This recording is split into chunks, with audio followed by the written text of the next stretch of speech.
সবাইকে দেখে আমিও বানিয়ে ফেললাম ভেন্ডির সেই ভাইরাল রেসিপিটা। আগে তো জানতাম না যে খেতে এটা এত টেস্টি হয়।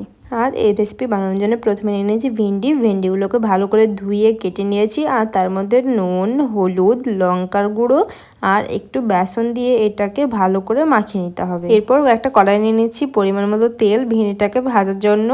যখনই তেলটা গরম হয়ে যাবে তখনই ভেন্ডিগুলোকে দিয়ে ভালো করে নেড়ে চেড়ে লালচে করে ভেজে নিতে হবে। দেখবেন যখনই এরকম লালচে করে ভাজা হয়ে গেছে তখনই একটা প্লেটে তুলে রেখে দিতে হবে। আমি এখানে একটা ছাঁকনির সাহায্যে তুলে নিচ্ছি, আপনারা চাইলে এখানে খুন্তি বা চামচ দিয়েও তুলতে পারেন।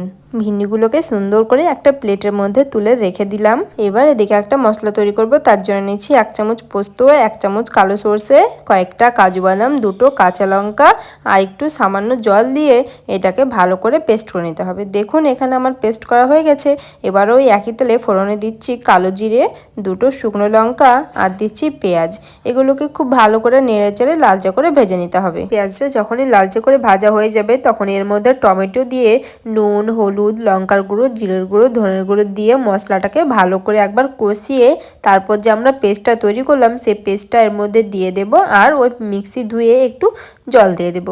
তারপর এটাকে খুব ভালো করে কষিয়ে নেব আর ততক্ষণ কষাবো যতক্ষণ না এর মধ্যে থেকে তেল ছাড়তে শুরু করে। আপনারা দেখতে পাচ্ছেন মশলাটা কত সুন্দর কষানো হয়ে গেছে আর এর মধ্যে থেকে তেল ছাড়তেও শুরু করেছে।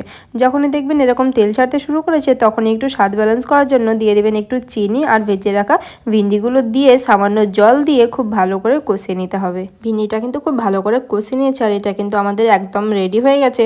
আর এইটা কিন্তু গরম ভাতের সঙ্গে খেতে একদম দুর্দান্ত লাগে। বাড়িতে একবার হলেও কিন্তু এটা তৈরি করে দেখবেন, কারণ আপনাদের বলে বোঝানো যাবে না যে খেতে এটা কতটা দুর্দান্ত লাগে। আর আমার এই রেসিপিগুলো আপনাদের কাছে কেমন লাগছে কমেন্টে জানাতে ভুলবেন না। আর যদি এরকম আরও নতুন নতুন ভিডিও চান তাহলে আমার এই চ্যানেলটিতে লাইক, কমেন্ট, শেয়ার আর সাবস্ক্রাইব করে পাশে থাকবেন। আর আবারও আসবো নতুন একটা ভিডিওতে নতুন রেসিপি নিয়ে।